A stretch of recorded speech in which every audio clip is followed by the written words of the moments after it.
What's up, guys? Bailey here. Today in this video, I'm going to be giving my predictions and point of view on, I'm going to be honest, what's a disappointingly mid card in UFC Noche. So I apologize if this video is kind of rather short and not really as like entertaining or as like great as all like maybe the other prediction videos might have been, because this card's just boring. Like, I'm going to be honest with you, don't waste your time with this card. I think you should probably just watch the main event. I'm going to be real, man. This card's honestly just not that great, but we're going to get into it, man. So first fight right off the bat, we got Santiago Luna versus Quang. Santiago Luna, he is a new prospect. He hasn't really fought in big promotions. He's 6-0. He's mostly fought out of Tough Enough. And I'm going to be honest, man, who the fuck is he? I mean, like, no one knows who he is. Who the fuck is that guy? Who the fuck is that? And this is part of the problem with this card, is you pretty much put a no one on this card. I mean, usually you put him on like a prelim or even an early prelim. This guy is on the main card. Now, I'm not trying to insult him. Like, this is a huge opportunity. So, like, obviously this is big for Santiago Luna. But, I mean, really, he's just super fucking green, dude. Meanwhile, we got Quang. He's got some submission ability, but really kind of no striking, if I'm being honest with you. At least not compared to Santiago Luna. Santiago Luna could get the finish, but I think Quang is just too experienced. So I'm going to have to go with Quang, probably by decision. I don't think the fight is going to be that exciting. And if it is, it's just because Santiago Luna is probably just going to look and push for a finish. But with that being said, I'm going to take Quang. I apologize for this photo for Santiago Luna. This was literally the only photo I could find of him. So shit, man, I tried, dude. I tried. Next, man, we got Kelvin Gastelum versus Dustin Jesus, man, holy, my brain just had a stroke. Stoltzfus. Listen, Dustin Stoltzfus, he's a decision merchant, man. He's mid, nothing really too special about him. He kind of wins and he kind of loses. But Kelvin Gastelum, he's over the hill. He's had a lot of weight cutting issues. To be honest, this is like chopped and then like more chopped. You get what I'm saying? I'm going to have to go, fuck, dude. I'm going to go with Kelvin Gastelum here, man. I don't know. I think Kelvin Gastelum is just slightly better, but Dustin Stoltzfus, man, he's just mid. He's just mid, dude. I mean, he's just like, at least with Kelvin Gastelum, he has competed at a high level. Like, Dustin just... Nah, I mean, he just has it. He did get a good... Nah, I can't even say that. I can't even say he got a good win in, man, because he's just mid. He's just mid, so...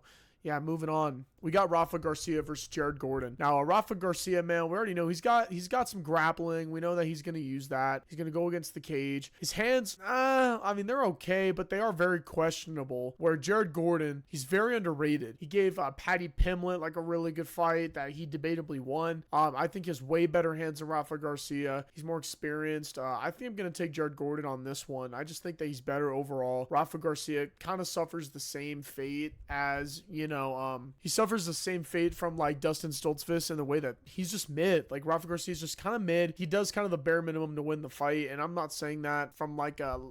I'm saying that from like a fan perspective, you know what I mean? From like a perspective of like a consumer, like someone watching this. It's pretty boring. I'm going to be honest with you, it's boring. Where Jared Gordon, he brings exciting, competitive fights. So I'm going to go with Jared Gordon on this one without a doubt. Next, man, we got the co-main event. We got Rob Font versus David Martinez. Now, Rob Font, he's been around for a while, man. He's been around the block. He's got some volume. He's got some boxing. He's got some actually real good boxing. But he's got no takedown defense. You know, but David Martinez, he's probably more one-dimensional than Rob Font. At least Rob Font, he can give you a take. He can, you know, shoot in for a takedown. He can give you a look. David Martinez, he has no takedown stats at all. He has better defense, but I think it's mostly going to be a stand-up fight. And I don't know, to be honest with you, man. I mean, part of me wants to lean towards Rob Font because he's a veteran. He's just been around for a super long time. But the other part of me wants to go to David Martinez because he's younger and he has better defense. But I think I'm going to have to go with Rob Font. I just think that he's a veteran, and I think that, you know, if the fight does get a little rough on the feet,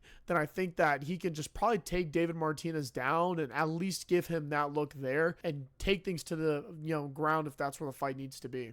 So moving on now, we got the main event, man. We got Deigo Lopes versus Jean Silva. This is going to be a pretty good matchup. I think this is really going to be, this is what's carrying the card, to be honest with you. So let's talk about Deigo Lopes, man. His chin is absolutely phenomenal, man. He has a granite chin. Fight against Volk really showed that, you know, and I think it's showcased also. I mean, he has super fast hands.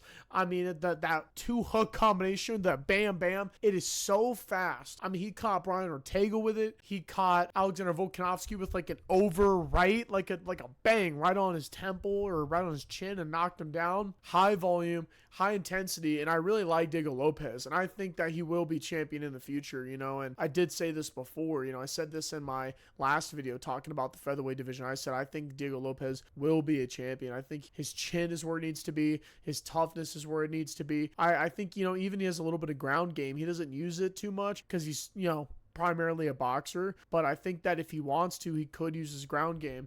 But speaking of ground game, we also have Jean Silva. You know, his last win, he submitted Bryce Mitchell. I think that he probably does have more tools than Deigo Lopes simply because of just the fighting nerds. Now, people want to say that they're overrated because they've all taken losses at this point besides Jean Silva. But Jean Silva has shown that he has had the deepest bag. I mean, he has a submission win over Bryce Mitchell. His knockout power is there. The only thing that's really questionable is his cardio. You know, his cardio, I don't really know if it's all there. You know, I mean, we know that when the fight gets deep, Deigo Lopes, he can hang. He can be in there with the best, with the GOAT, Volkanovski. With Jean Silva, we kind of don't really know. There's a lot of questions that still linger there. And I think that could play a factor. You know, I would like to sit here and say that Jean Silva could, you know, I think he could win. I don't think he's knocking out Deigo Lopes, though. I think that's highly unlikely. And also, it's such a big jump in competition from number 10 ranked to number 2. Low key, I think Deigo Lopes is going to win. I'm going to have to take him on this one. I think Jean Silva's really, really good. But I just think that the jump in competition is massive. I mean, it is absolutely huge. I would like to see Jean Silva maybe fight someone, you know, maybe a little bit lower on the rankings. From him going to 10 straight to 2 is kind of crazy. And I think that it's going to be a real big difference. You know, listen, I really like Jean Silva. And if he wins, I really don't have a problem with it because I really like both guys. But I really just think that Deigo Lopes is going to win. I just think that he has more experience. He's in the top 5 for a reason. He's number 2 ranked guy. And I just think that this competition jump is just a bit too big. It's a bit too soon. But yeah, guys, with that being said, that is my full predictions for this card. Not the greatest card, if I'm being honest, but that's just me, and that's okay, because we have Terrence Crawford and Canelo fighting in the same night, so I'm probably going to do a prediction video on that, and but yeah, I'll see you guys in the next video whenever I make one, and yeah, peace.